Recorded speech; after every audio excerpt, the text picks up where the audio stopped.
You are listening to RAWF After Hours on the RAWF Radio Network.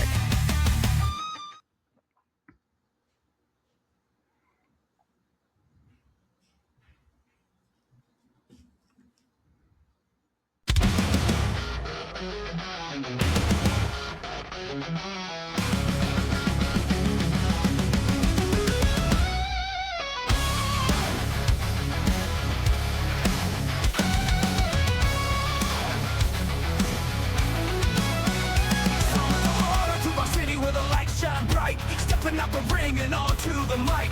Golden locks, throwing shades on tight. I rule the airwaves, I own the night. Crank up the volume, feel the heat. Down, turn up the dial, let me preach. Running this town with a steel cake smile. When the bell rings, I do it with style. I'm the lord of Saturday night. One hair thunder, taking the mic. Bodies tell the truth, no fear, no fight. Bow down, cause I'll rule tonight.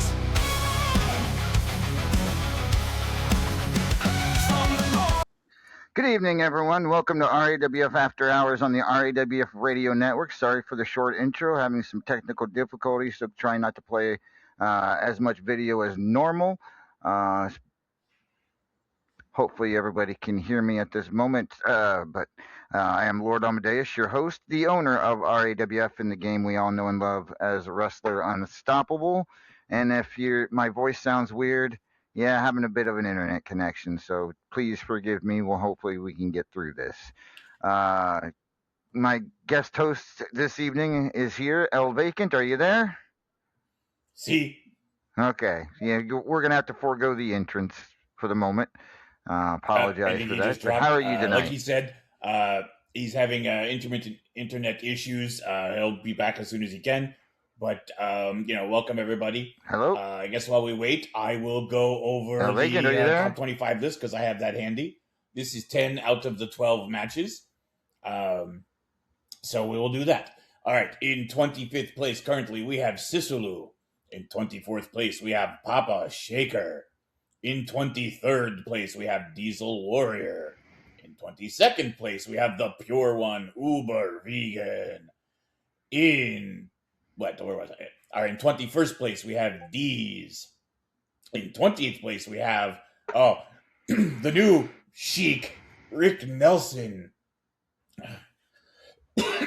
Pardon me, hold on. In 19th place, we have Kenta. In 18th place, we have the Extreme Enigma. In 17th place, we have Cybele. In 16th place, we have Michael Brewer. In 15th place, I gotta tell you, I haven't said this name in a long time, but I'm happy to be saying every time I say it lately, it just keeps going higher and higher on this list. 15th place is Scythe. In 14th place, we have Ken Costa. In 13th place, we have Hotshot Chaz. In 12th place, we have Badass Billy. In 11th place, we have DVT, which brings us to the current top 10. I'm not hearing anything. In 10th place, we have Denzel the Giant. In 9th place, we have Simply the Best. In 8th place, we have the Immortal Griffith. In 7th place, we have, clickety-clack, it's a hobo attack in 7th place. In 6th place, we have Luke Cage. In 5th place, we have Teflon Sheik. In 4th place, all right, he's supposed to be in 3rd. He's always in 3rd. All right, well, in 4th place, we have Killer Neptune. In 3rd place, we have the Paragon of Greatness. In 2nd place, we have, as I used to call him, the most aptly named man in all of professional wrestling. That's right. Christopher Cage, the unsettled one himself, is in 2nd place, which leaves us right now 10 out of 12 matches in 1st place. The current extra points winner, Claymore. So hopefully he can get back here soon. We did that right. Everyone heard that, yes? See? You can still hear me. I'm good, yeah? Oh, good. So, tonight, obviously, we're going to be doing the After Hours Championship at some point. I have it from authority that our current champion is unable to make it tonight, which means we will be picking 2 members out of the audience this evening to vie for the After Hours Championship, because that is the way the rules work. So, People, I'll be paying attention who's in the chat, who's talking, and I will choose two of you at basic random, and we will do that match in a little later. We're in the midst of Love Hurts. It's been a pretty good run so far. Although I will say I don't have the results because the blonde man had those. So if any matches that have finished, I don't have those currently. But hopefully he'll get back here soon and he'll be able to fill us in. I do know we have quite a bunch of matches that are not finished yet. So I don't know how many he could have had waiting for us. So let's see. What do we want to talk about? Oh, wait. I feel like that might be trademark now. I may not be able to say that anymore. Oh, wait. Oh. I think he might be back. Yes, I'm back. Can you hear me? Yes. While you were gone, I did the top 25. Oh, did you? Yes. All right. Excellent.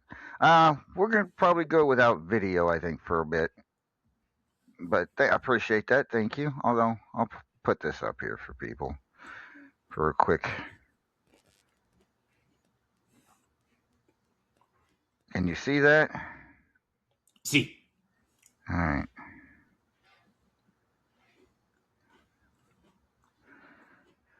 All right. So, yeah, that's the top 25 at 10 out of 12 for everything but the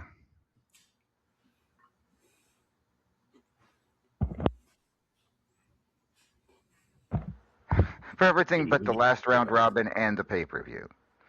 All right. Real quick, couple of things. Folks, the Xanther the Platinum Dragon Memorial Tournament donation scene is open for donations. We've started that process already. Gotten quite a few donations out of it. 103 million and a half coins, 4,724 wrestler bucks, and an entrance video. So thank you to everybody who's donated thus far. You will be getting a promo pic very soon. I'll be putting those out and getting them out to you tomorrow or Monday. And let's see here. Make sure everyone sees this. So the Xanther tournament starts April 5th, 2026 at Immortal 13. The 12th annual Xanther the Platinum Dragon Memorial Tournament. Looking very much forward to that. Then also tomorrow's Superstars comes to us live from Denver here at the Ball Arena. The main event will be for the Superstars Championship, Magnificent Michael versus Uber Vegan TPO.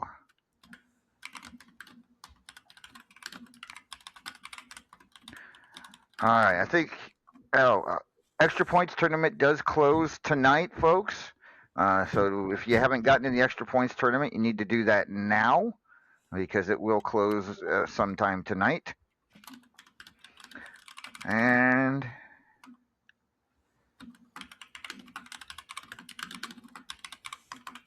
yes, sometime tonight we will have the After Hours Championship match.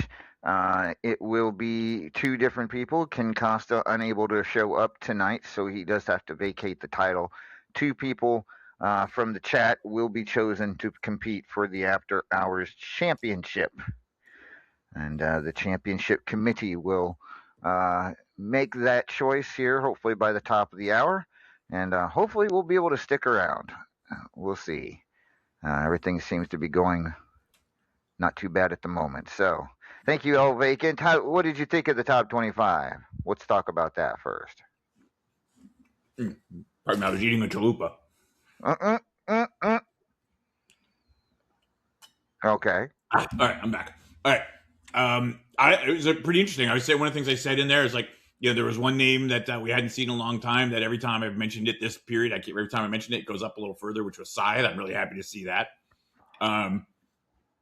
Some serious mainstays in the top 10 have dropped out of the top 10, opening up space for some others. But I also thought it was really funny that Mr. Third Place is in fourth place. I thought that was amusing. So it is very interesting. First of all, This could be the first time I've ever seen a 10-0 person in 25th place. I'm sorry, what? Sisalu hanging into just You barely said hanging in. 10-0. Was he getting negative trash talk points? How do you even do that? He does. He's not. He has 0 trash talk points, 0 promo bonus, 0 scene bonus.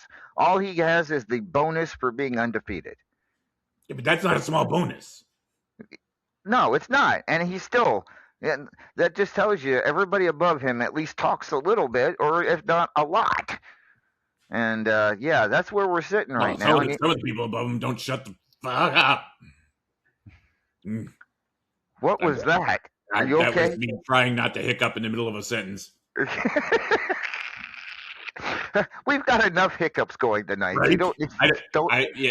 My body was trying to mimic your mic, apparently. Apparently. Okay, so at any rate, but yes, that Sisalu, who's sitting at 25th, is 10-0. There's only 3 in this. There are only 3 10-0 people in this top 25. They're sitting at number 2, Chris Cage, and Sai at number what did we say he was at? 15. Sai is in 15th. Yeah, so again, he needs to use his mic a little more. 2, 15, and 25 are the 3 undefeateds. That's how to. So, but we look at that. I know every people are wondering how close they are. At least a couple people at the top, how close they are to first and second.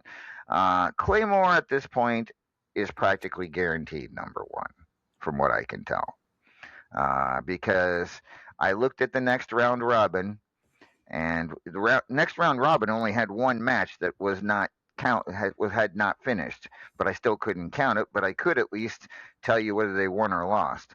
So the top 4, Claymore, Chris Cage, Paragon, and Killer Neptune, all won their round robin match on 2/18. Okay.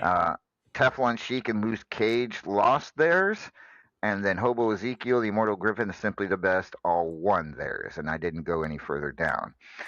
But I mean, just by the fact that Sheik and Luke Cage lost, most likely the number 1 and 2 spots are up to those 4, and Claymore pretty much has number 1 locked in, which leaves Chris Cage. I mean, not that he's going to, but even if he loses at the pay-per-view? I'm pretty sure. Right now, he's got a 25-point lead over Chris Cage, which is, of course, the extra points tournament points. But even if he were to lose another one, he loses 5 points. Chris Cage could. I mean, it's pretty close, but I still think Claymore's probably going to lock in as the number 1 spot. And then as we talk about the pay-per-view, I don't think the prognosis for Chris does not look good at the pay-per-view. Yes and no, because first of all, if Paragon wins, then what he does is the non-factor in the rankings. If Paragon loses, he probably drops. So I think right now, number 2 is down to Chris Cage and Killer Neptune. You know what? You understand what I'm saying?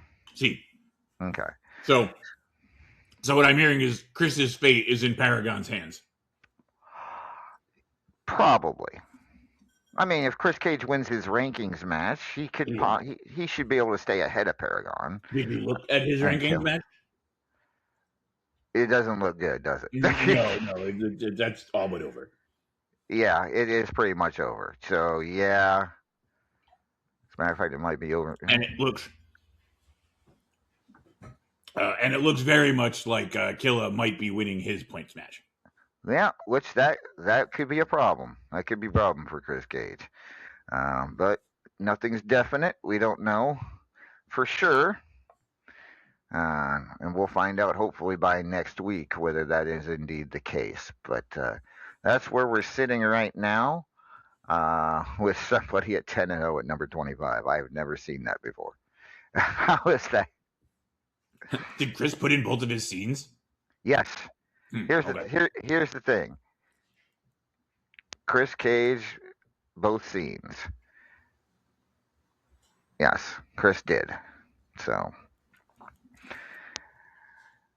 but we shall see. Anything's possible. We'll find out hopefully next week. Some results from Love Hurts that we do know for sure. Destroyer still the estrogen champion after defeating Psy. We have a new Fubar City champion after Papa Shaker defeated Psy. Not a good evening for Miss Psy Really at not. Love Hurts. 0-2 in title matches. And so go ahead and drink, Psy, if you're. I will. I'd consider it. But congratulations to Papa Shaker, the new Fubar City champion. Aaron McFadden still your Champion's Choice champion after defeating Hotshot Chaz. Apparently, that advantage was more than enough to hold off Chaz for the Champion's Choice championship. Davila defeated Fabulous Diana in their Fubar City street fight. Ken Costa defeated Redneck Avenger in their Fubar City street fight. And Soul Reaper defeated Olivia McGinnis in their Highlander rules match. And thus far, those are the only matches finished for Love Hurts. Everybody else taking their sweet time. But yes, it does look like Davila, barring a miracle, will be the new Triple Crown champion. But again, anything's possible. We won't know until the bell rings. So at any rate, well, it seems we've stabilized, which is good. Our next pay-per-view, of course, ladies and gentlemen, is Immortal 13 coming to you live from SoFi Stadium in Los Angeles, California on April 5th, 2026. And looking very much forward to it. As you know, the Xanther tournament, as we talked about earlier, is a big part of the annual Immortal pay-per-view, and already quite a few donations in for the Xanther tournament. And yeah, thanks for that. Okay, enable loop. Thank you. There we go. But at any rate, so I did already mention the totals for that. But yeah, there's some really good, some very generous donators already. And looking forward to seeing. We'll probably do it for a couple more weeks before we make the tournament and set the prizes and whatnot as we usually do. And a lot of you do have promo picks coming. I am working on those, I promise. All right. Well, I think that pretty much covers everything in a nutshell for tomorrow's Superstars and what we've got going on Love Hurts. We will have an after hours title match here later in the program. Let's hear from the power player, Luke Cage. He had something he wanted to say.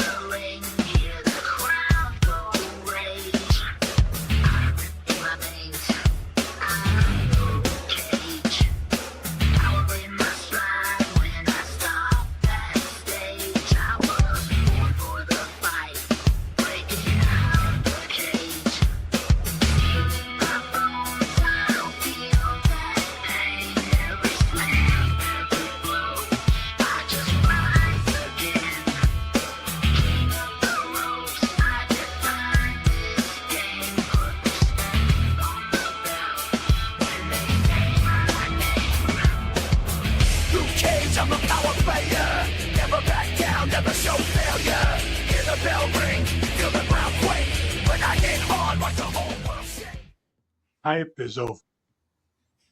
See, this is the part where I used to talk about how I'm going to beat up my opponent, how badly I'm going to humiliate him.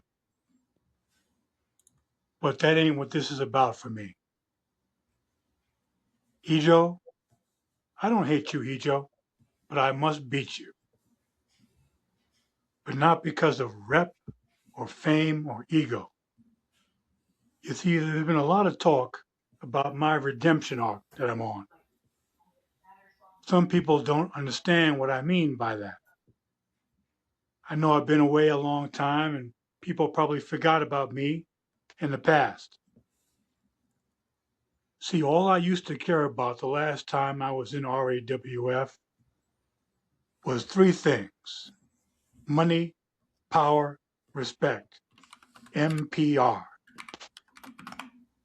But I've since learned that money comes and goes, and respect ain't something you ask for, it's something you gotta earn. As for power, well, that came with the package. But what didn't come with the package was maturity.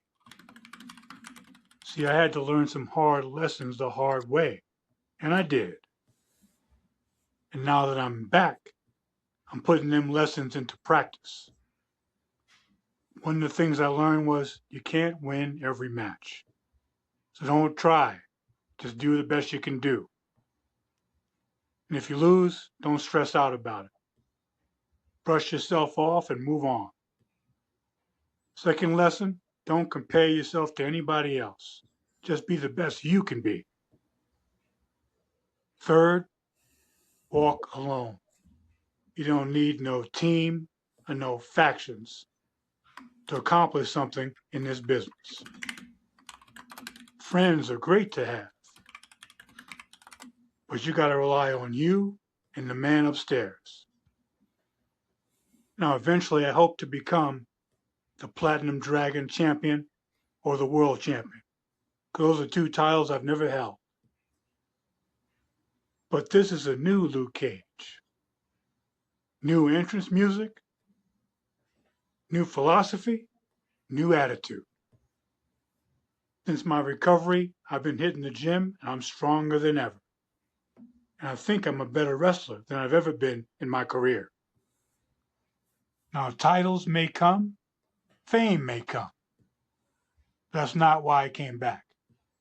I came back for the fans, all of you. That's who I get in the ring for. That's who I perform for.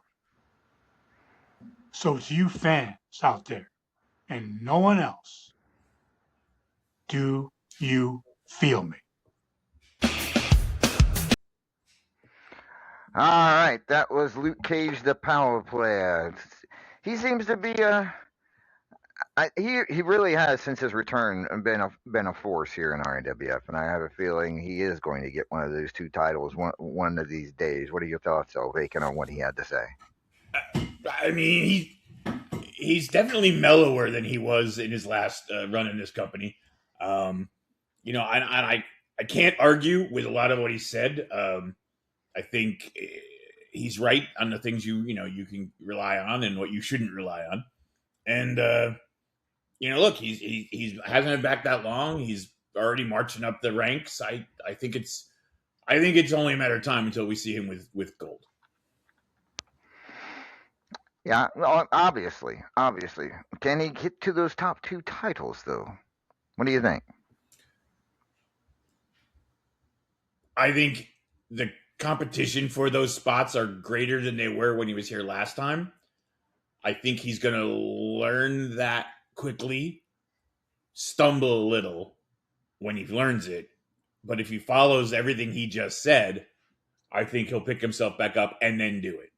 But I think what's going to happen is he's going to get really close and walk face first into something he wasn't expecting and then have to bring himself back again. All right. I could be wrong. He could be paying more attention. I mean, we see. We shall see. I certainly think Luke is capable of it. Absolutely. And I think and we do not know whether he won his rankings match at Love Hurts, but he was in the running there for the longest time. Currently, sixth in the top 25 as of tonight. Yeah, I believe that's correct. So he's gonna get a contender shot at something. Yeah, most likely. Most likely. Might be looking. He's had a. Might be looking at national. I think project him as national or midnight hobo at this point. We shall see. That's kind of what I was guessing too. Yeah. Yeah. Uh, we shall see, though. We shall see. All right, folks. Normally we wait till the top of the hour, but when we're having, but due to the technical problems, I want to make sure that we get this done, and that would be the After Hours Championship match. And due to Ken Costa not being able to show up tonight, the title is officially vacated. And the two competitors that the championship committee has chosen tonight are current reigning Superstars champion Magnificent Michael and Minifee. So that one's going to be a very interesting match. Quickly, El Vacant. I was reading something else. Who do you think? Magnificent Michael or Minifee? Which one walks away the After Hours champion tonight? I don't want to sell either of them short. They're both very good. I would say with the run Michael has been on with the Superstars title, I think he's probably the favorite. I wouldn't disagree. All right. I'm going to send it down to Doc Dillinger if you'd like to join him down at the ringside. Sure. The vacant of greatness will head to the ring. And yes, this could be a double title for Magnificent Michael, if he can beat Minifee here. Be the first time he's held more than one championship. So it'd be very interesting. Indeed. All right, sending it down to ringside and hitting the bell. As soon as I go and strip Ken Costa of the championship, because apparently now you can't do a match. Oh, 1 second.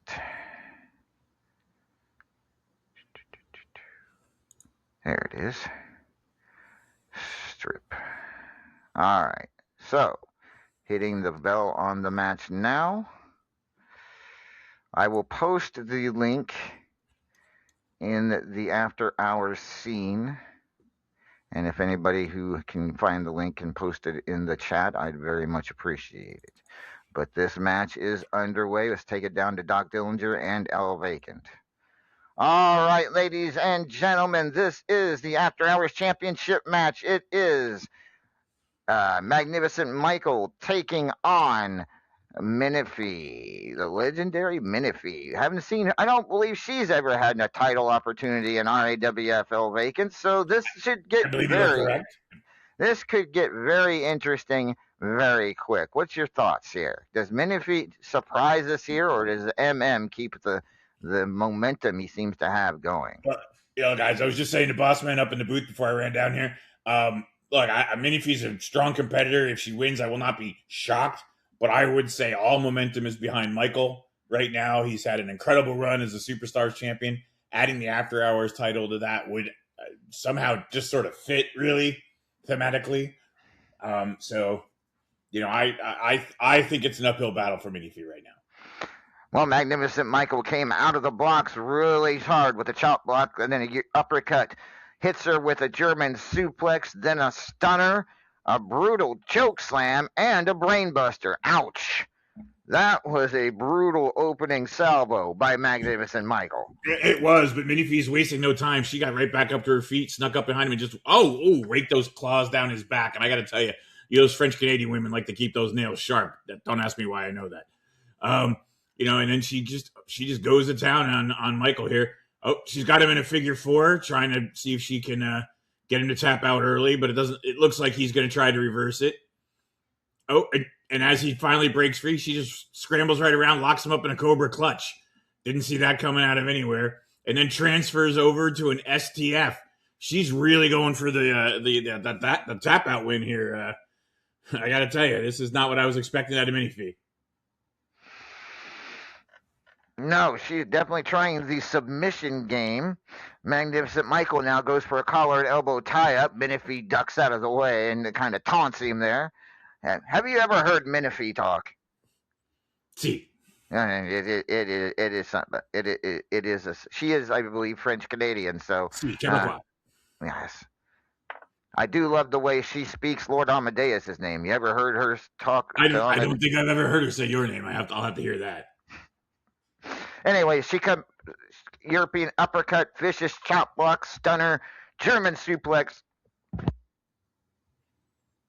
spine buster, not spine butter. I'm not sure Spine what. butter sounds like something you'd get at a steakhouse. Yeah, it does. Hits him with another move and fails the side headlock. Here comes the champion. And he answers with a chop block of his own and then hits with a stiff uppercut, reeling her back, slips behind her, hits the German suplex. And while she's reeling, kicks her in the gut. And, stunner. Oh, he's going for the choke slam, but right out of the goozle. Minifi says, I'm not having any of that, and blocks it. Then she hits him with a nice elbow strike, but he ducks the collar and elbow tie-up. But he answers with his own elbow strike, then throws her halfway across the ring with that hip toss. Oh, they both get back to their feet. They lock up, collar and elbow. But he gets the advantage of it, just grabs 2 handfuls of hair and just tosses her across the ring. As she's getting up, comes up. Oh, flying cutter. Look at that. He's means business now. And then he's waiting for her to get up. What's he going to do here? Oh, flying head scissors. And then, destroyer in the middle of the ring.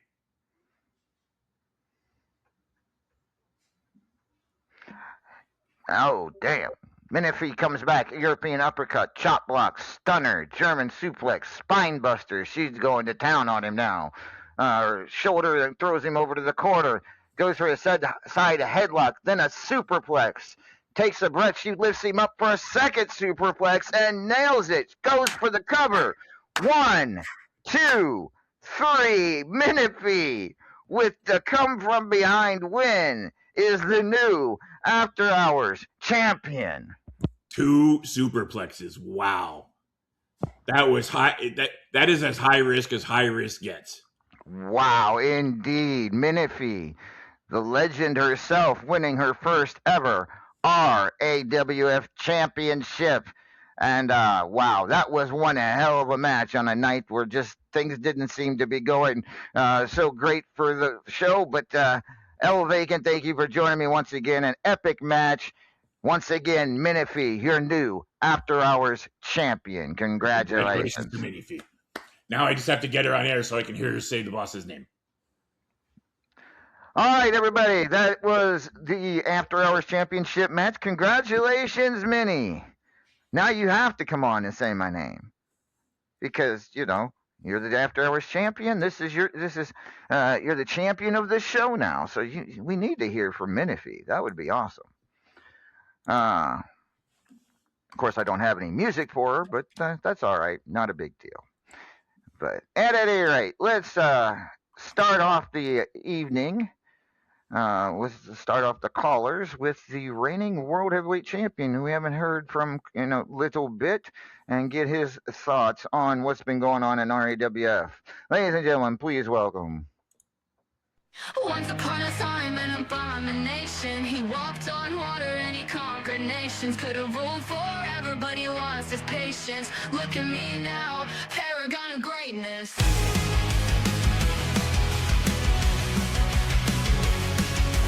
First of the fallen and last of the old gods. No use fighting because you can't beat those cold odds. Beginning of time and the end of days. Civilizations crumble under his gaze. Alpha and Omega, the wrath of the God King. Paragon of greatness, about to pin you in that ring. Once upon a time, an abomination. He walked on water and he conquered nations. Could have ruled forever, but he lost his patience.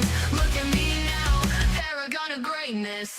Eons ago, before time existed, they lived in the heavens and the rain persisted. Ladies and gentlemen, he is the P to the O to the G. He is Big Purple. He is the Paragon of Greatness. Paragon, how are you, sir? Holy crap, Amadeus. It has been a long road back to After Hours. Gotta tell you, I've been through it. I'm still kind of going through the shit a little bit, but it feels great to be back. And you know what season is upon us. You know why I had to get my butt back in this booth. I had to get my head back on straight, and I have to start pumping things up here for RAWF because goddamn, it is a mortal season. Indeed, it is a mortal season, and while we can't talk yet about whether you are still world heavyweight champion or not, or what happens to you at Immortal, we can certainly talk about the start. The start. We always know it's Immortal season when the Xanther tournament donation scene comes out, don't we? You know, that's the most annoying time of the year to be a fan of Paragon of Greatness, because you know that I'm not going to stop sharing that thing. I'll show up on the feed. Maybe 2 sentences have been posted since the last time I shared. I don't care. Hitting that share button again. It's that one time a year where Big Purple's favorite color becomes orange. Yeah, that's not wrong. That is not wrong at all. And if you and yes, those of you who are uh, fans of the Paragon of Greatness, get used to that because it's going to be happening for at least the next 2, possibly 3 weeks. We will make that determination later, but.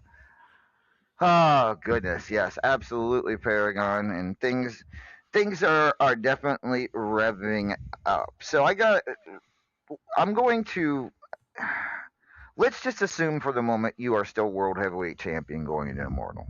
All right, can we do that? You be all right with that? I think everyone would be all right with that, but yes. I think so. So I'm good with it. the 3 potential opponents right now, and really it is down to 3. Uh, let's start about the possibility of a match with Claymore, someone you have a long history with. Thoughts on possibly facing Claymore in the main event of Immortal 13? Well, we're going to get to all 3 of them, and I actually have some insights on all 3. You know me, you know that I love a good story, and let me tell you, we've got 3 excellent stories here.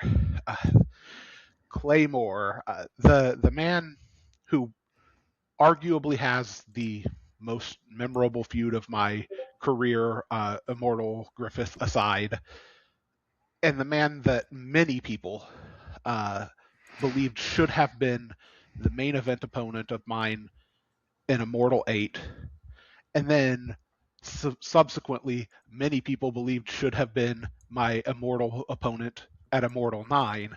The aforementioned Immortal Griffith managed to shut both of those opportunities down by, being the best wrestler in the company. But there was a time where everybody thought Claymore versus Paragon of Greatness, that was going to be Immortal 8. Claymore got to that number 1 contendership matchup, lost to the Immortal Griffith. Griffith went on to face me in the main event. Following year, Claymore is the world champion. There's a contendership match between Paragon of Greatness and the Immortal Griffith. It's chance number 2 to have that match, and the Immortal Griffith is able to win that match, goes on to fight Claymore in the main event of Immortal 9. A near miss 2 years in a row of a match that a lot of people would have put the betting odds of being the main event of those particular years. I think that there's a story that is yet to be finished here, and I think knowing that the opportunity is still on the table this many years later to see the good man go one-on-one with Claymore. It would certainly be. I see what you did there. It would certainly be very interesting. There's no doubt about it, and I would. It would be a worthy main event, but also would be our second choice, and that be another man you're very familiar with, being the unsettled Chris Cage. And here we go again, talking about how history repeats itself and stories come full circle. Cut Your Heart Out match, the original first ever match between myself and my bestie Chris Cage, a match that was absolutely brutal. It saw my good friend try to take a piece of my heart, even though he already had it, and then we got to the main event of Immortal. Chris Cage, Paragon of Greatness, an incredible matchup. We had a sequel for the ages, and now we have that opportunity for match number 3 and what is rapidly becoming a second coming of immortal greatness, caged greatness, a matchup between myself, my best friend, my tag team partner in many other companies, and my arch rival in others. Chris Cage and myself have such a unique and interesting dynamic, a lot of history, both on the good and bad side of things. The two of us know each other so well that this matchup could only be explosive and special. All right, agreed, and that is the second matchup, and then the final possible main event of Immortal 13, if you retain the World Heavyweight Championship against STB, is the Paragon of Greatness versus Killa Neptune, your brother. And there we have it. You just said I have not only history with all three of these men, but immortal history. 1 year removed from what was the biggest match of Killa Neptune's career, main eventing Immortal 12 against me, and falling short when so many people believed that was Killa Neptune's time. It was finally Killa Neptune's moment to step out of the shadow of his bigger brother, win that first RAWF World Championship, and bring the underdog story to a finish. If Killa Neptune manages to defy the odds, get into that top 2 spot, manages to beat the opponent in the number 1 contendership match, he goes on to the World Heavyweight Championship for a second year in a row, a rare second opportunity to finish his story the way that he believes it should have been finished, a chance to rewrite history and fix things in his mind. And, as far as I'm concerned, it's a second opportunity to teach a very harsh lesson to my brother, and that is, I am not the guy that he needs to beat.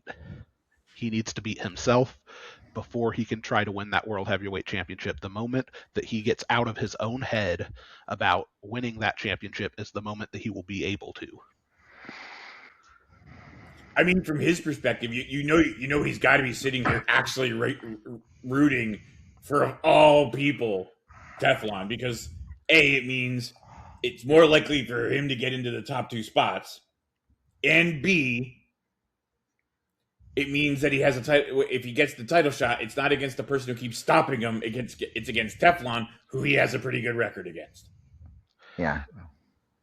I mean, given that information and seeing the, quite frankly, only kind of antics that you could see from Killa Neptune in his match at Love Hurts with Simply the Best, apparently our 3-headed dog has a new biggest fan in the world, and it's a shark.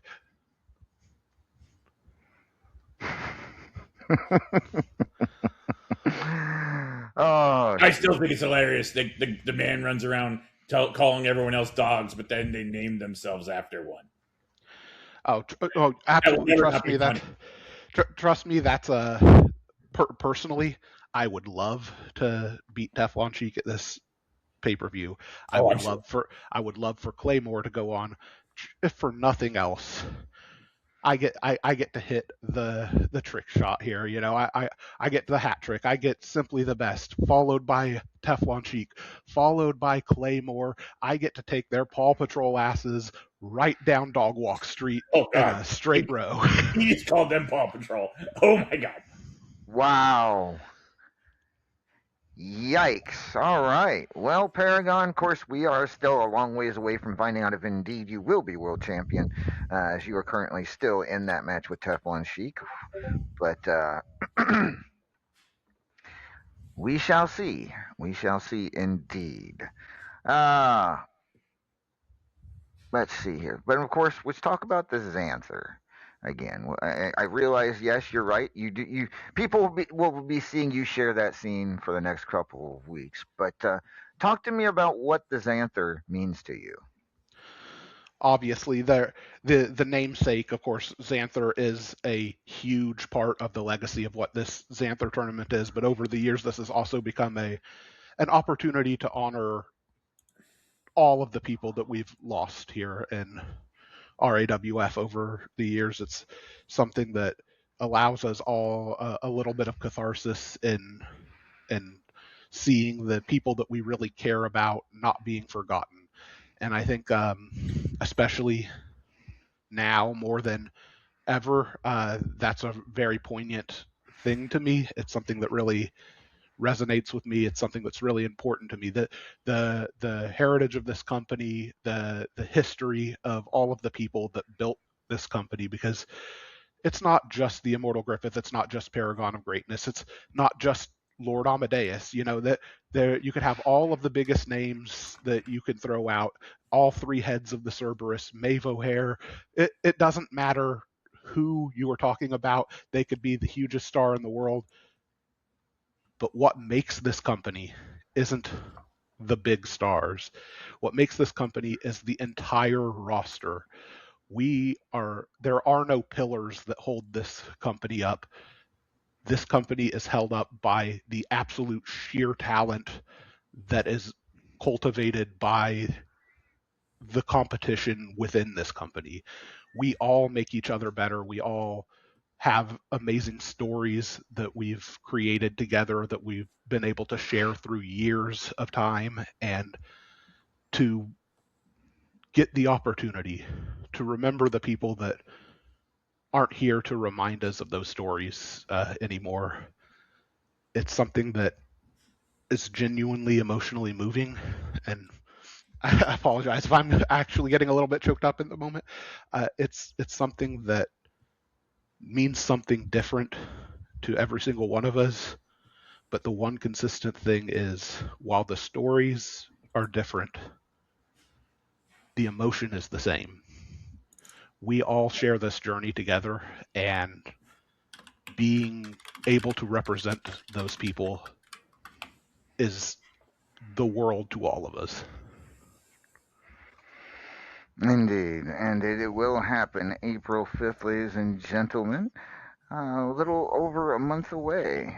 It doesn't seem like it should be. It seems like it should be further, but it's actually not, about 5 weeks at this point. So, uh, yeah. All right. So Paragon. With that being said, there's also one other thing that comes with Immortal, and that, of course, is the announcement of this year's RAWF Hall of Fame class. Was that you clapping? Yeah, that was absolutely me.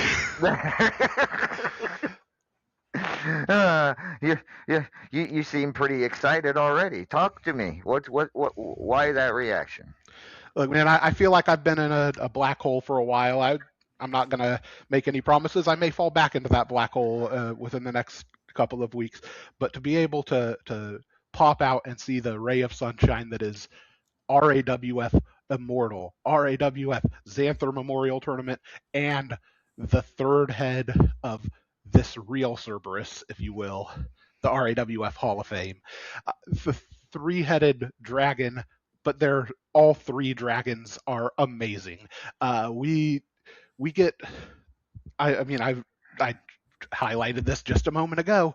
I love a good story, and what is the Hall of Fame if not a highlight of the career overarching story of a person or persons that greatly contributed to the foundation of this company? I said it a moment ago. This company is not about any individual pillar. It's about the roster, and the Hall of Fame, perhaps more than any other event, is the perfect platform to honor the people who created the stories that made RAWF special.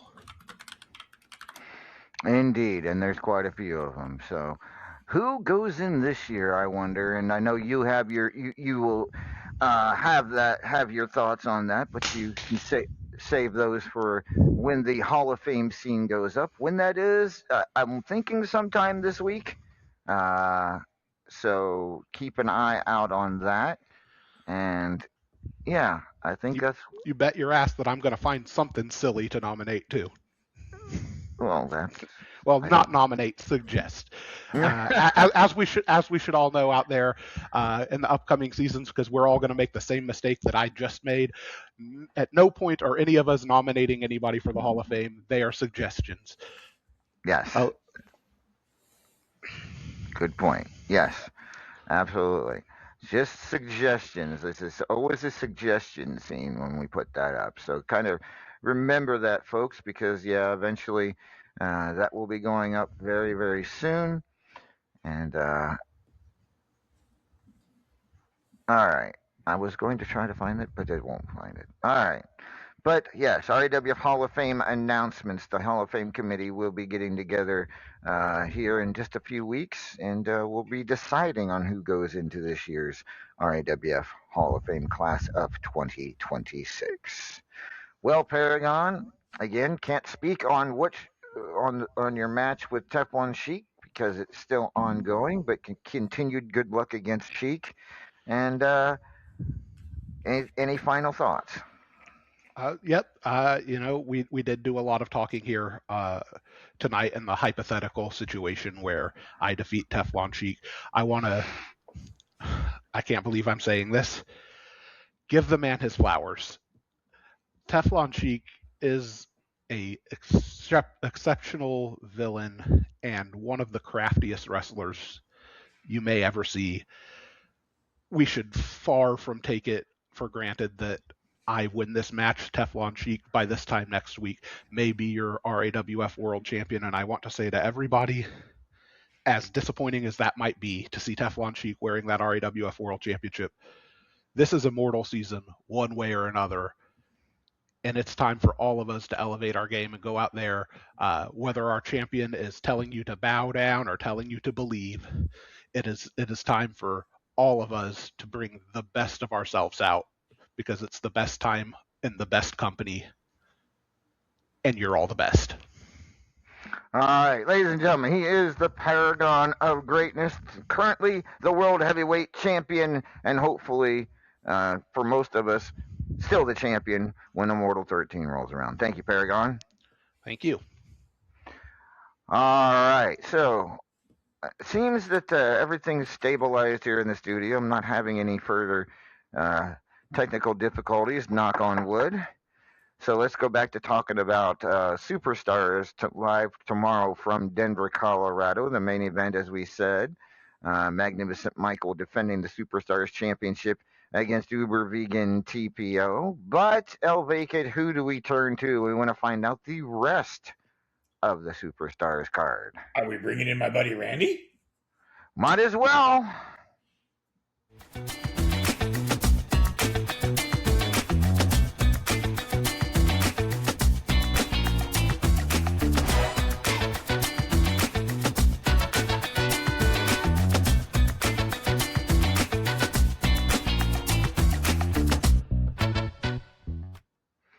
Ladies and gentlemen, Randolph Mortimer Draw with your Superstars undercard. Hey, how's everybody doing tonight? El Vacant looking good, looking good. You know, I don't do well in this high altitude. What about you? I mean, I'm always at high altitude, so it's just normal for me. No, I suppose that's true. But man, my sinuses are like going bonkers. My ears are popping. You ever have your ears popping? The actual trick is you go to hit like one of those like little mom and pop stores and you pick up a thing of canned air. Say what now? Oh yeah. They sell them all over the place if you go to the right little shops. It's like canned air. They literally, you may have seen like football players use them. It's got a little mask on it. You put it on. Wait, is that stuff I use to clean my keyboard? No, different. The little spray can that blasts all the crap out of my keyboard. That's not it. Similar but different. Don't breathe that stuff. That's not actually just air. Oh, all right. Anyways, I'll see what I can do about the canned air. Anyways, tomorrow's Superstars live from Denver, Colorado. Here is your undercard. You got Fusion Skull taking on Kenta. Hot Cheese takes on Iceman Jer. The Soul Reaper takes on the Razor. Badass Billy to take on Destroyer. The Minion to take on Rick Nelson. Mancunian Maniac takes on Kicker. Joe Blue to take on Michael Brewer. Alexei Smirno. Smirno? What the hell? Alexei Smirno. Anyone know how to spell that? Or pronounce that? I mean, how is it spelled? Smirno. or Smirno. Smirno? Smirno. Smirno. Smirno. Smear. It's not shit. There's no shit. It's like Uh, smile. Alexei Smirno takes on Menifee, the new After Hours champion. Congratulations to Menifee. Seabell to take on Honey Thunder Nipples. That's it. I love that name. I gotta say it again. Honey Thunder Nipples. Undertaker takes on Simply the Best. Hotshot Chaz takes on Roger the Pirate. Denzel the Giant to take on Killin' El Lobo. Sassy Applebee's takes on the unsettled Chris Cage. Cyanide Harvey to take on Mark Caliber. Money Sue takes on Faith Dunkerino. That's another name I like. Dunkerino. Mystic Maniac takes on Kitty Kabam. Ken Costa takes on Hobo Ezekiel. That ought to be a good one. Diesel Warrior to take on Scythe. The Crippler takes on Fabulous Diana. Bubs to take on Claymore. Tad Beaglewolf Dennis takes on Andy Price. Chiro El Napolitano takes on Killer Neptune. The Agent of Hate takes on the Paragon of Greatness. Luzon Warrior Queen Falcon takes on Draven Blackbird. Stormtrooper of Death takes on Psycho Girl. Black Lilith takes on Leo. Marquis Desaad to take on Mavo Head. Dark Warrior takes on Aaron McFadden. Joey A takes on Jigs. Evan Deadly to take on Sean Hitman Hurd. Dr. Kent to take on Papa Shaker. Mick Devilson goes one-on-one with Strangleheart. Deez takes on Luke Cage. That ought to be a good one right there. Toxic Megatron Avenger takes on Starlight. Wildfire to take on Sisaloo. Teflon Sheik takes on DVT. Sophia McFadden takes on Chev. Natalia Nitro takes on Olivia McGinnis. Immortal Griffith to take on Tigress. The Cougar takes on Extreme Enigma. Io Del Sigador takes on Redneck Avenger. Anthony Patrick takes on Big Papa. Miss B takes on Knox Boogie. And Crazy Serb to take on Davila. So there you go. That's your undercard for tomorrow's Superstars here in Denver. So Canned Air, you say? I'm sorry. What about, do they have, you said Canned Air. What about Bottled Air? Do they got Bottled Air? Like Perrier? No, that's just a movie. Who's Perrier? Out of Spaceballs. Don't worry about it. Okay. One of these days I'm gonna understand Mexican comedy. I don't get it. All right. But anyways, I'm out of here, ladies and gentlemen. I'll see y'all next week. Good night. Yeah, you know what, Blake? You did not miss your name. I will make sure. I don't know why.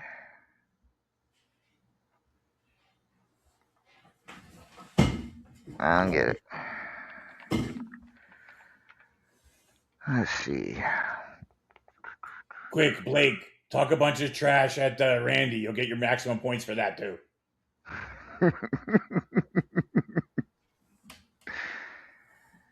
Let's see here.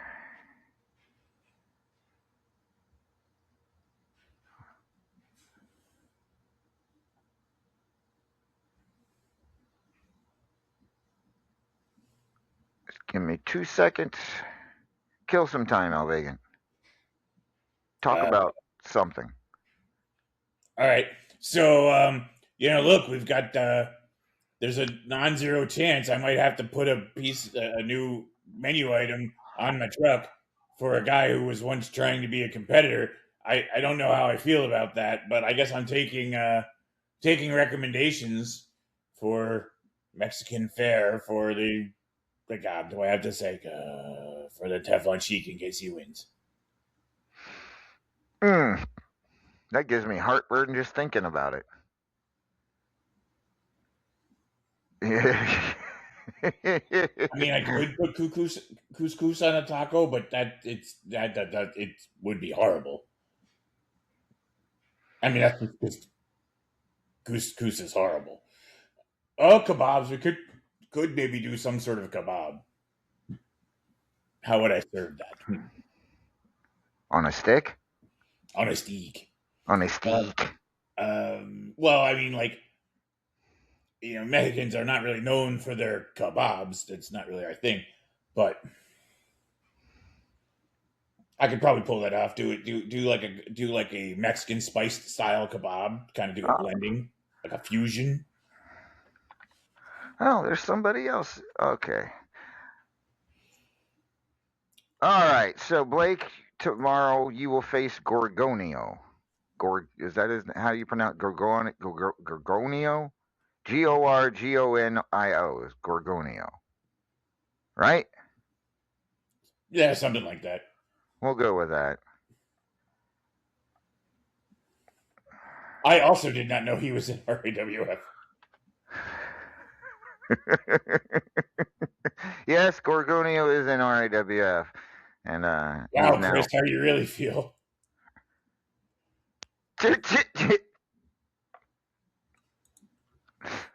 All right, so that's your opponent tomorrow, Blake. You have Gorgonio. All right, make sure Randy does his job for next week. If Gorgonio could read, he'd be really upset. How do you know he can't? I'm just assuming. All right. Well, apparently Gorgonio's we'll see. All right, let's bring on the lovely and talented.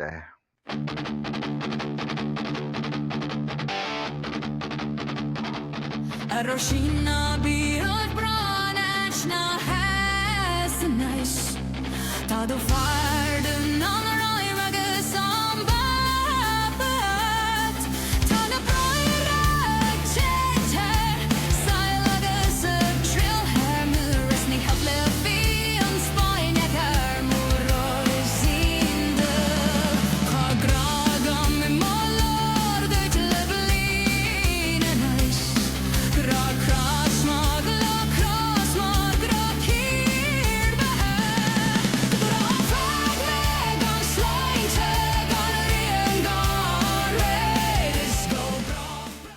Ladies and gentlemen, she is Maeve O'Hare joining us. Good evening, Maeve. Good evening, boss man. Good evening, vacant. Oh, hi. So we're in Denver. It's still a little chilly, but are you two okay with the temperature in Denver tonight? I mean, it doesn't signify if I'm all right with it or not because I don't have any choice about it. Well, I mean that's true, but admittedly, it's better than it's been. I mean, that's not saying much. It's 56 degrees here in Denver. The bar were on the ground. The what? The bar. The bar. As in, the weather previously set the bar so low it's laying on the ground. I know you're blonde, boss, but come on. All right, fine. Would you guys like to know where we're going the rest of this leading up to Immortal 13? At this point, I'm expecting you to say we're doing a tour of Greenland. Or Nome. What, the ones with the little red hats? Yes. No, I wouldn't do that to Maeve. She doesn't like fae folk. Gnomes are fae folk, right? Don't they technically count? I mean, they're certainly not natural. So after Denver, next week we'll be in Salt Lake City, followed by Seattle, Portland, San Francisco, and Los Angeles. I mean, it'll be nicer weather.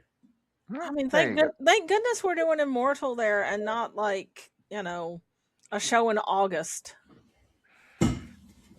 That's true. Very true. Speaking of, have you told us where Tropical Aggression is going to be this year?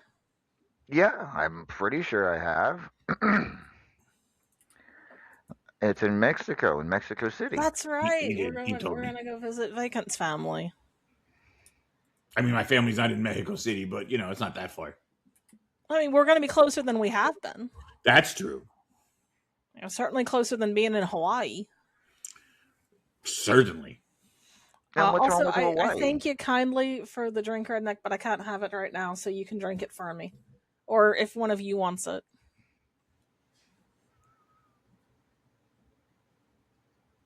I'm sorry. What are we drinking? What? The Guinness and the Jameson. Oh no, thank you. I only drink beer. Light can pass through. Do you want it, boss man? No, thank you. All right, it's up for grabs. Someone enjoy.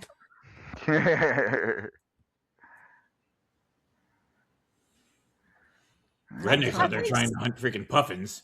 I think Sabelle has had more than enough to drink. She don't need this either. She's a big girl. She can choose what she wants to do with her body.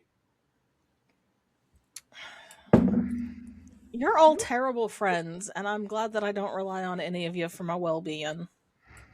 Excuse me? I didn't say nothing. Not one of you has shown any concern about the fact that she's out there pickling herself. No, what I noted is that every time someone tried to stop her, she drank more. So I'm not going to try to stop her as so that she doesn't use that as an excuse to drink harder. See? We have her best interests in mind. I somehow doubt that, boss man. Worst case scenario, she pukes all over everyone in the green room and passes out. I mean, ew. What? I'm in here. It doesn't bother me.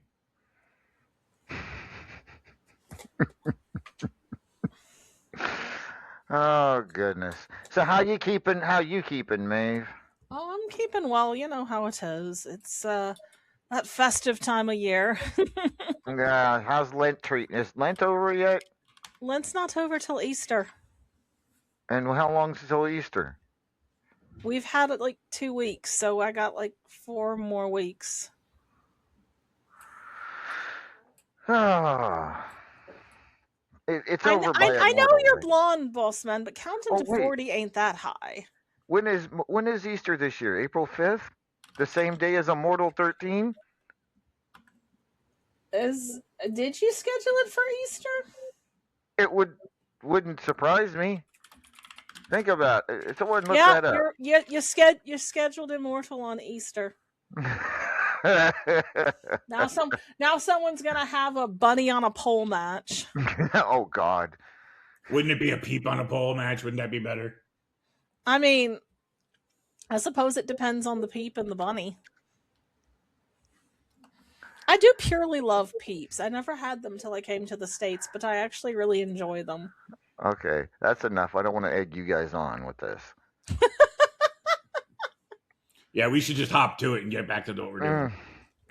Well, the show's going to hell in a handbasket.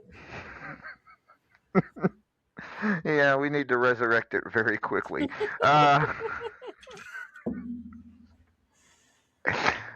Oh, goodness. All right. At least that means that I won't have gone through 2 pay-per-views still fasting. True enough. You're going to pig out on the day of Immortal 13 then, huh? No, I'm going to pig out the day before Immortal 13. Oh, is that right? You got the day before. You could take the day off before Easter. Okay. I'm not eating anything on Good Friday, and I am eating everything in sight the day after. So what I'm hearing is that whatever outfit she makes for that event will be, like a size bigger than what she's wearing right now. Give her some, room from that feast. Careful, like I enjoy it, but careful. Look, there's a reason I wear spandex. I like food. You can't tell me you've never had a food baby. I've seen you at my truck. I don't want to talk about having babies, food or otherwise. Ugh. Oh, thank you. Oh my word. But I do think if, God forbid, you have to, I think a kebab is the way to go. Speaking of your truck. A kebab? A kaboob? A kebab, food on a stick. Kebab. Get a kebab. All right. Well.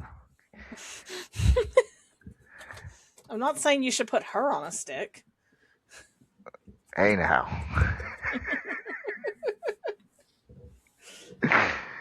Oh my word. Now I feel like we're talking about Kitty in a really inappropriate way. One of us is. Saying. All right, Maeve. Let's talk about what's your thoughts on Xanther? I always look forward to Xanther season. It doesn't have the same feel for me that it has for a lot of folks because I never knew Xanther. Sadly, I never had that opportunity. Everything I've heard about him is absolutely tremendous, and I do wish that I'd had that opportunity to meet him. But I do think, like Morcorcra said, the great thing about the Xantha tournament and about Immortal season and Hall of Fame season is that it does give everybody here an opportunity to shine a light on what makes us the best company to work for in our sport. And I'm very honored to be a part of that. I always make a point of making sure I make a donation to Xanther. I always keep track of who is being suggested in the Hall of Fame scene. I always look forward to the speeches and the announcements and everything. And I think more than anything, as I mentioned last time I was on here, one of the things as I get older and have settled into my career a little more is I'm looking at what I can do to make RAWF an even better place to be and an even better place to work. It's already the best company that I've ever worked for. Don't tell me that I said that. But I want to make sure that I have made a lasting contribution so that I can say RAWF is slightly better because I were there. And so that's what I'm looking at. That's what I'm striving for. Someone mentioned, not just what are you giving up for Lent, but who are you lifting up for Lent? And I think that's kind of the mentality that I'm taking into this. And so I'm very excited for it to be Xanther season. And I'm excited to see what the next chapter in RAWF history holds. Indeed. And of course, the Hall of Fame is a big deal. Any quick thoughts on who you'd like to see in the Hall of Fame? It's getting to that point where it's like, all right, who haven't we nominated or suggested? Suggested. And I know that there are some folks who want to be on that short list, and this is not my lesson to teach because, as I said, when I were lucky enough to be inducted a couple years ago, I wasn't sure I was ready. And so there's some folks that I think will be Hall of Fame material in the very near future, but I'm not quite sure they're there yet. So I'm still looking. I'm going to be doing my homework. I'm going to be looking back, seeing who's done what. But I do have a couple of, I'd say, shortlist suggestions that I'm going to be making once the scene goes up. All right, wonderful. No, we're not doing the face in a jar more Morcorcra, for fuck's sake. No, don't stop. Just because your bestie said it, don't make it a good idea. Not just no, fuck no. But yeah, like I said, there's a lot of folk that I think maybe this time next year are going to be on my suggestion list. I'm not sure that they're going to be there this year, which is nothing against them, but Hall of Fame is very special. I would argue that it means more to be in this Hall of Fame than it means to be in a lot of other ones. And so I'm very selective about who I suggest, and I know that the Hall of Fame committee is very selective about who they pick, even though they did let me in. Oh, speaking of tournaments, how's the St. Bridget's Day tournament going? Oh, we're getting there, slowly but surely. Let me look. I hadn't actually checked it in the last day or so. Let me see if there's anything exciting to announce. No, we're still in round 3. We're fortunate enough to have a lot of signups. There are only 2 matches left, so we're waiting on the results of Undertaker versus Money Sue, which is 6 of one, half a dozen of the other, if you ask me. And then there is my bestie Scythe versus Olivia McInnes. So nothing against Olivia. I like her very much. But of course, I'd like to see my bestie go on. So if I were pulling for someone, which of course I'm not because I'm strictly neutral in my tournament, but if I had to choose, I would pick my bestie Scythe. I'm very proud of him, by the way. Vacant was mentioning how, it's been a while since he'd said his name is not at all, and now he's, working his way up in the ranks. And I've really been trying to encourage him, reminding him, this is the time to take advantage. You're undefeated right now. And he will talk your ear off if you give him half a chance. So I know that he's capable of going out there and running his mouth. So I'm reminding him that he needs to do that in front of a camera as well as off screen. So hopefully he will continue to listen to me. Hopefully, indeed. We shall see. All right, Maeve. What's that? What about you, English, you vain creature?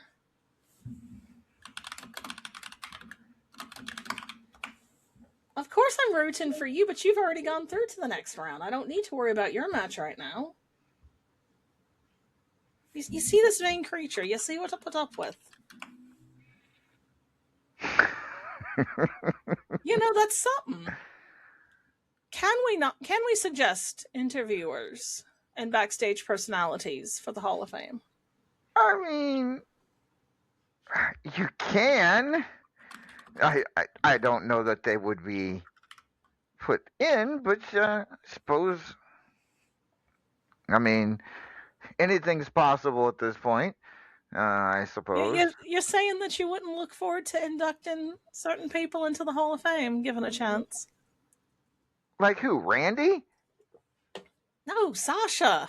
You dolt. Oh, he wants to induct her, but not into the Hall of Fame.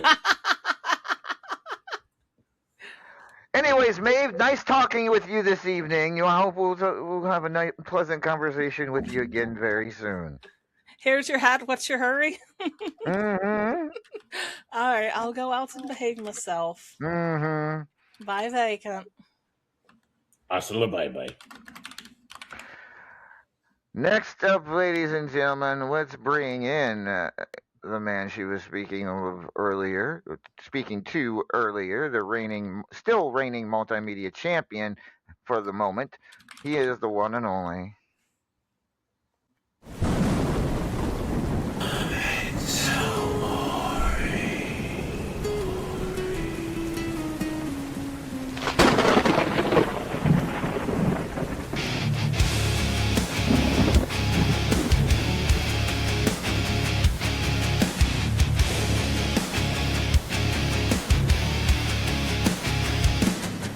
From shadows deep, he rises,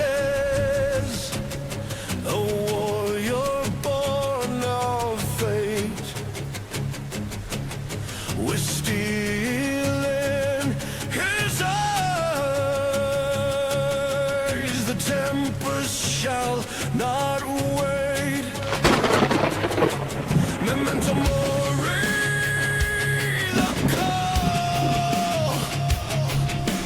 Echoes through the night. His spirit will not fall. Ready for the fight. Griffin Damian, the immortal one, eternal champion. His worst ever done. Hunter of monsters, affection of one. In a world that's broken, he stands with none. The tempest rages. He's held high. An immortal legend that will never die.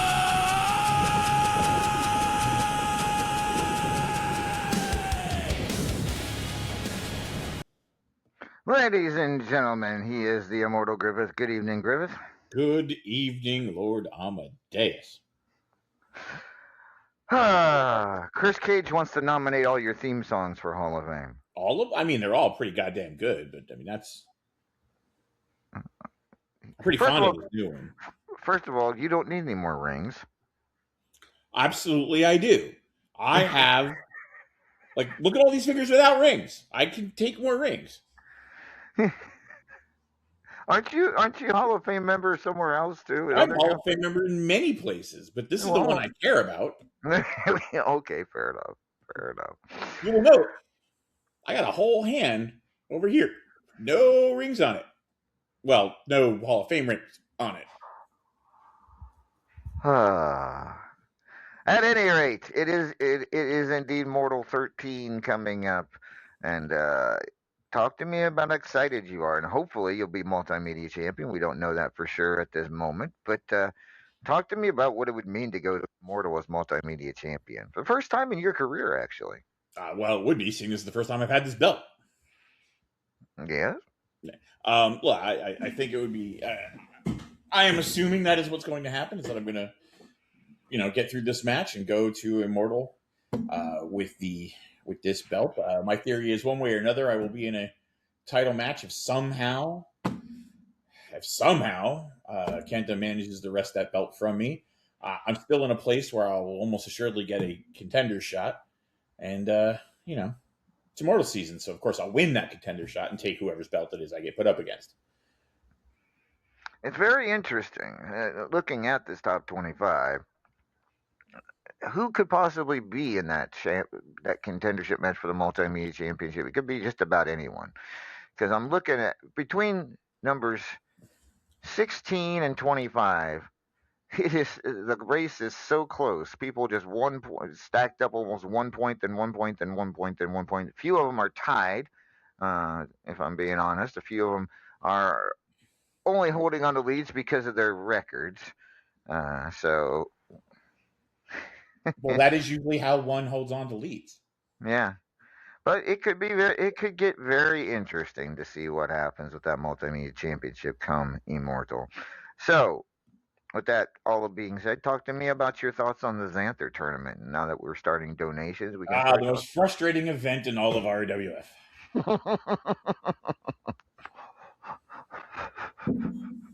Well, you didn't lose to Sassy last year. That's true. That's accurate. Thanks for bringing that up. No, I don't know what it is. One of my longest standing goals is to win that tournament, and I never seem to do well in it. I'm gonna go in and try like I always do, but something about that tourney, I just never seem to get super far in it. Which I got decently far last year, but I didn't get to the money rounds. Right. Didn't quite get to the money round. So, of course, last year's winner was Denzel the Giant. The 2 years previous to that, it was Sassy Applebee's. But, yeah, at any rate, yeah, it's coming up very quickly, is Immortal. I know talked about the Hall of Fame, and I know you would love to see yourself get another ring. Besides yourself, I joke when I say that. I don't see how. I mean, we don't have any divisions that I don't already have a ring for. It's a joke. I don't expect to get a fourth ring. Right. Well, I mean, until we have another incredible run as Godslayers, and then that we should do it. Yeah, but that could be old. We're not even in this season. Right. So, at any rate, we may or may not have forgot to sign up.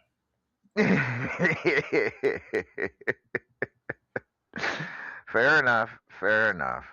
But yes, anything you would like to talk about tonight? Because really, can't talk about your match because it's not over, and I've pretty much ran out of things to ask you, unless Elvacan has something to ask you. I mean, not really. No. No, I got nothing. All right. Well, it was a very entertaining interview. Yeah. It is fairly difficult when someone's match isn't over to talk about the future and whatnot. But hopefully, you still walk out as multimedia champion, and we can talk about that going to Immortal as multimedia champion and who potentially may be your next challenger. Yeah, I'm curious to see who that is right now. Like I said, we got 2 matches ungraded, including the pay-per-view, and the pay-per-view can always throw a spanner wrench into those works. So, time will tell, as they say. Yes. Yep. Yes, it will. And I mean, we're looking at if we're looking at the rankings right now as they are. And, I can't predict who will be champion or who won't champion. But the names that seem to be in that general area, we can talk about a few of them. There could be Seabell out there. It could be Extreme Enigma. Most likely not. I mean, Kenta might come back for another shot at it, but that would be dependent on whether he wins or loses the Platinum Dragon Championship. And then Sheik Nelson could be also a potential contender. I pointed out that that is like one of the most one of the best petty fucking things I've ever seen in this industry. It's actually quite I funny. love it. Rick Nelson having his best RAWF rankings period that I can remember having. So yeah, I wouldn't mind seeing him get an opportunity at Immortal, just so his work pays off here. So we will see. It should be a very interesting finish to this rankings period. All right. Anything to report from any? Probably not from RFC. When No, do you we think? have a hell of a match for the title going on, and if you haven't been paying attention, I suggest you do so. Yeah, It is a knockdown drag out fight. it absolutely is. I actually took a peek at it earlier, and boy, howdy. Those two are pulling no punches, Blake Bradley and the unsettled Chris Gage. So, should be interesting indeed. All right. Well, Griff, thanks for joining us this evening. We'll talk to you again next week when there'll be more to talk about. I One would hope. promise. One would hope. All right. That was the Immortal Griffith. Ladies and gentlemen, next up is another RAWF Hall of Famer, the one and only.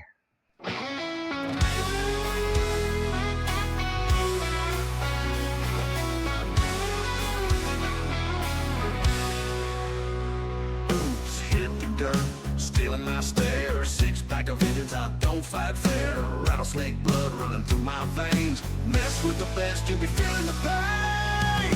I'm a renegade, born a brawl, raised on rage. Knuckles up, I set the stage. Drinking beer and kicking pain. Ain't no cage can hold my name. A redneck avenger, don't need no crown. But you best believe I run this town. From back road bars to the square circle, ain't no rules when I raise this hurdle. I don't tap out, I don't back down. You cross my line, you're going down. Ladies and gentlemen, he is the Redneck Avenger. Evening, RA. Good evening, LA. How are you? Get to you in just a second. I just wanted to point out something to Minifee. Minnie, you won the title tonight. You will not have and defend it again until I think April 11th would be the night. So you get to hold it until after Immortal. We only do one after hours title match per rankings period, and so you get to hold on to that title for quite a while. So I hope you enjoy it. Yo, it's got some gold. What was that, RA? Sorry. I said, there you go. She got us some gold. And I figured out something. I figured out why you wait till me being the last person. Because you want to make sure I got enough alcohol in me as possible, if for only entertainment purposes.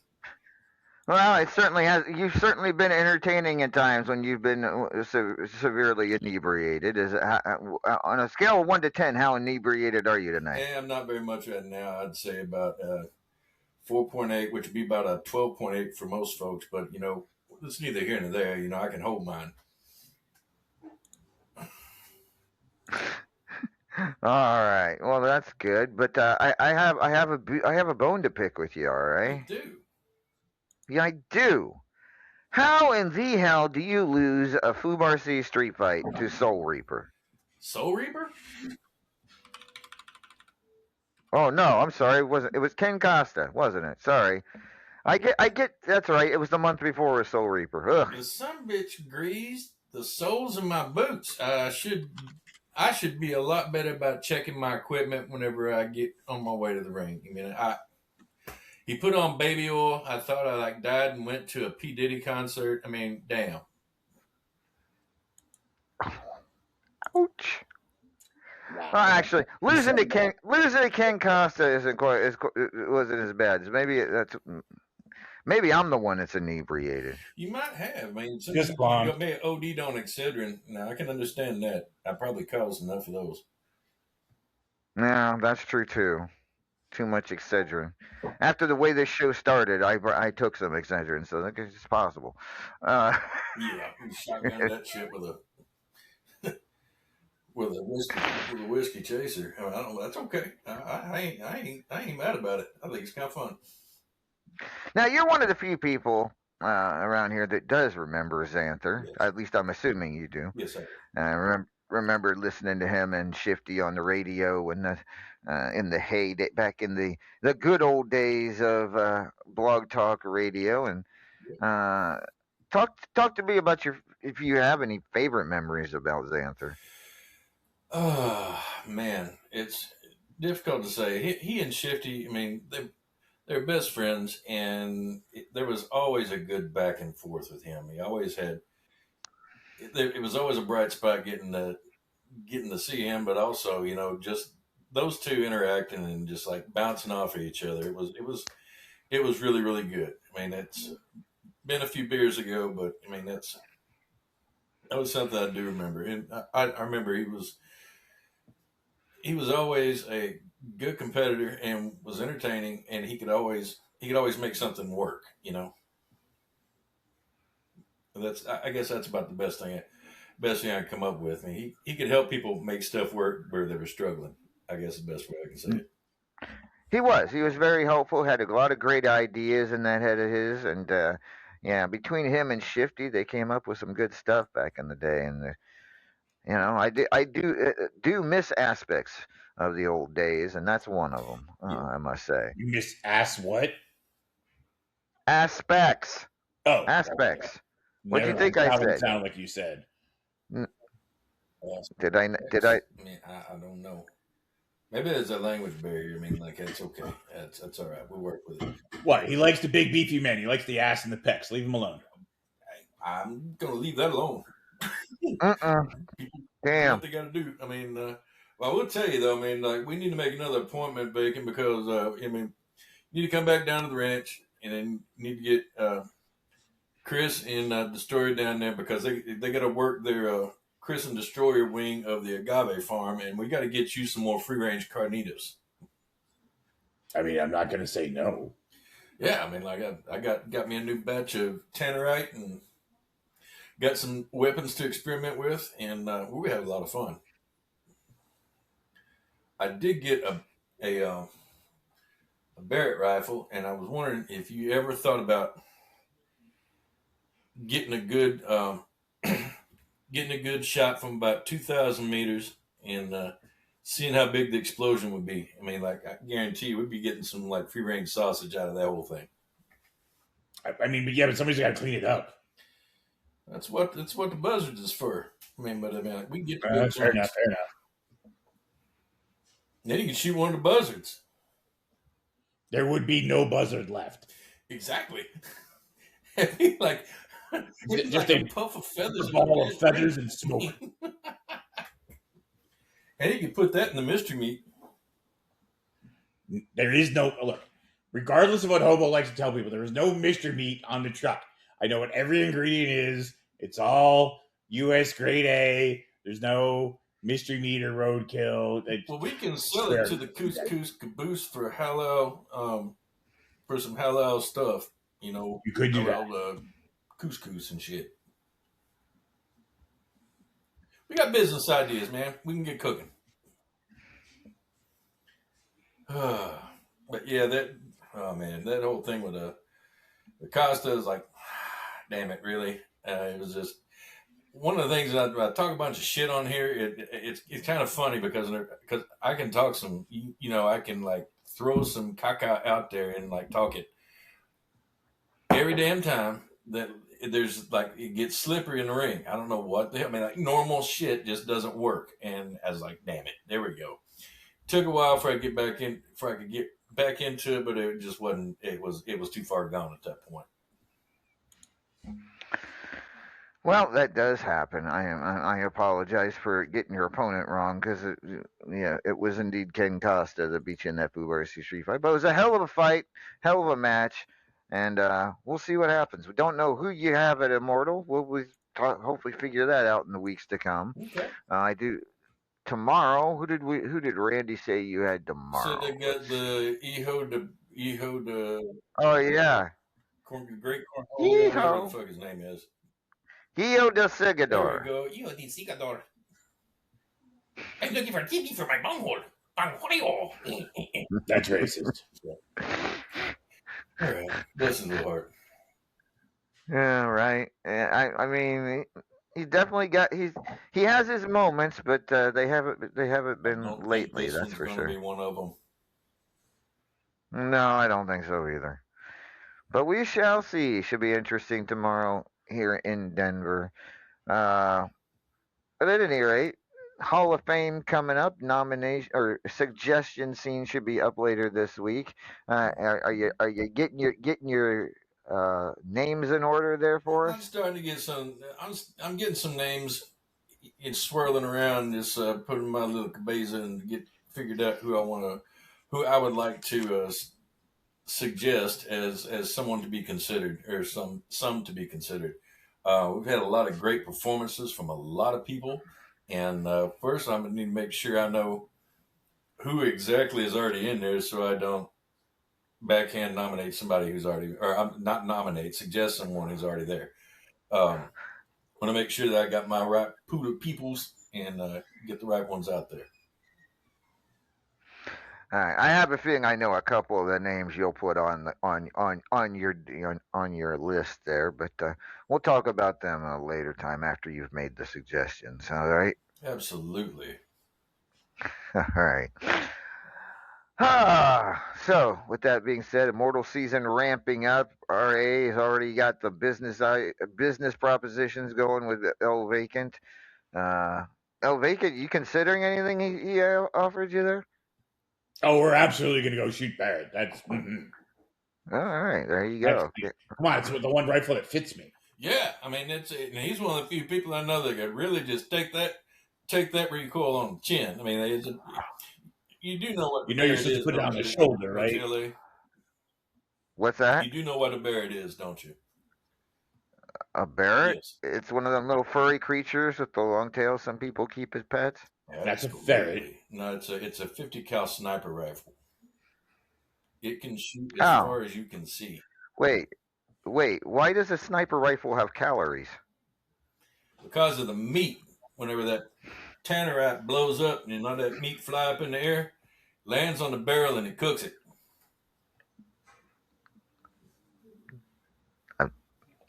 I've never heard of that. But okay, I'll take your It word. is a cooking method. It's a free range cooking method. It's a free range field cooking method. That's what that is called. Now, if you fire enough rounds through the barrel, that the barrel gets like about almost to red hot, and like you can like put an egg on there. Now free range field cooked egg is amazing because I mean like you get a little bit of gun oil in there. Hell yeah, you ain't never ate like that. My favorite thing though is to like wrap bacon around the barrel and shoot until it fries. That's something you need to try. This is when a joke just backfires on you. Oh, you don't want a Barrett to backfire. That would suck. that ferret backfired. If you got a ferret in your bed, you're gonna wear it. Oh my God. What a night, ladies and gentlemen. Sorry. Late December, back it. Yep. Oh hell. All right. Well, all right. Unless you had something else you wanted to discuss with El Vacant or me or whatnot, I got one more caller to bring on here. Come in. I might talk to him here in a second, but let's go with it. But I'll shut up for a while. All right. All right, ladies and gentlemen, he is the reigning Platinum Dragon champion at the moment. He is also still challenging for the Multimedia Championship. Neither match is over, but we can still have a conversation with the Golden Dragon.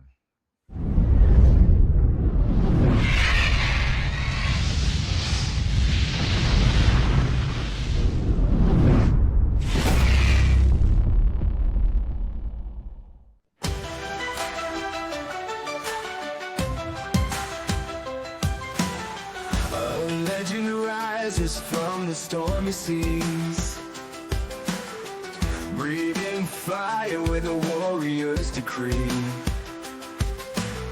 Scales of gold shine brighter than the sun. The golden dragon's fight has just begun. Golden dragon, hear the crowds roar. Unleash your power, lead them on the floor. From the ashes, you ignite the flame. The ring is yours, they'll remember your name.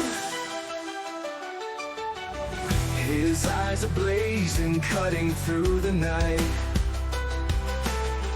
Every step he takes is a battle's fight. Ladies and gentlemen, please welcome Kenta to the program. Good evening, Kenta. Hello, everybody. Good evening, LA. Senior Vacant, everybody in the chat. How are you, sir? Right now, in the middle of two big matches stemming from Love Hurt. Really discuss those at the moment, but how are you feeling about those matches, right? I am exhilarated at the moment.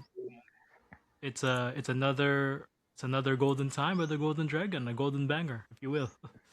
If you think the Chaz match was good, wait till you see this matches with me and Griff and Diesel Warrior. It's amazing. Indeed, they're both pretty close matchups. So we'll see how for you. Come again? I couldn't hear you. Yeah, I know. My headset's decided to. Okay, how about now? They're both Much very better. close both very close matchups. So we'll see how that works out for you. We'll talk more about it next week. But you know, you have been part of RAWF sporadically over the years, and there's been no long layoff. But the Xanther, how many times have you been in the Xanther tournament? I think twice or three times.